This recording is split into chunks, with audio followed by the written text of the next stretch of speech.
moments later.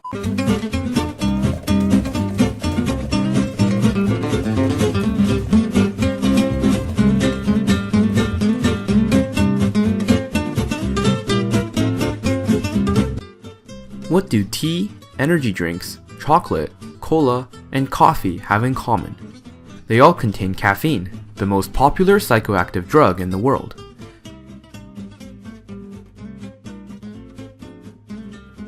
Whenever you're awake, a chemical called adenosine slowly accumulates in your brain, and this adenosine binds to receptors which slow down brain activity. Ultimately, the more adenosine there is, the more tired your brain feels, which makes sense as the longer you're awake, the more fatigued you become. Conversely, while you sleep, the concentration of adenosine declines, gradually promoting wakefulness. But it turns out that the caffeine in your coffee is incredibly similar to adenosine in structure. The caffeine works its way through your bloodstream and into your brain, where it starts to compete and binds with adenosine receptors. But because it's not adenosine, the sleepiness effect isn't felt. Adenosine can no longer bind, meaning its calming properties are diminished, which is great for you when you're feeling tired. However, with long-term use of caffeine, your brain responds by creating more adenosine receptors, which means more caffeine is required to elicit the same response. It also means that when you try to quit drinking coffee or miss your daily intake, you might experience some withdrawal symptoms and feel more tired than you would have before you ever drank coffee. But the caffeine doesn't stop there. It also stimulates the production of adrenaline, you know, the fight or flight hormone. This increases your heart rate, gets your blood pumping, and even opens up your airways. Furthermore, it affects dopamine levels by preventing its reabsorption in the brain, which makes you feel happy.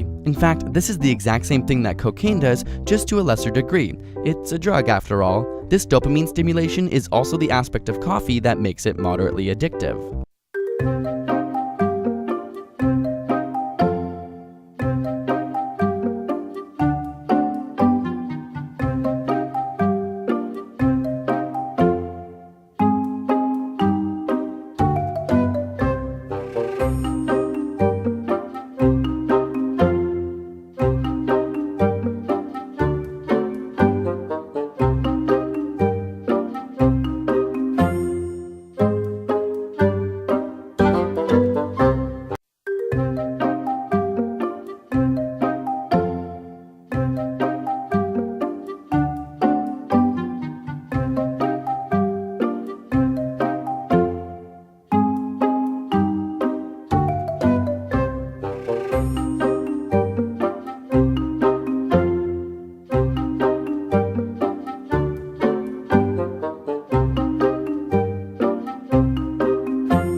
So, can you drink too much coffee? It turns out there is a lethal dose of caffeine, which is somewhere around 150 milligrams of caffeine per kilogram of your body. This means if you weigh 70 kilograms, you would require 14,000 milligrams of caffeine to overdose. Put into perspective, an average cup of coffee contains roughly 150 milligrams of caffeine, meaning if you're 70 kilograms, approximately 70 cups of coffee would kill you. However, you'd have to drink those cups all at once, making it effectively impossible to overdose on caffeine from coffee, since you wouldn't be able to physically fit that much in your stomach.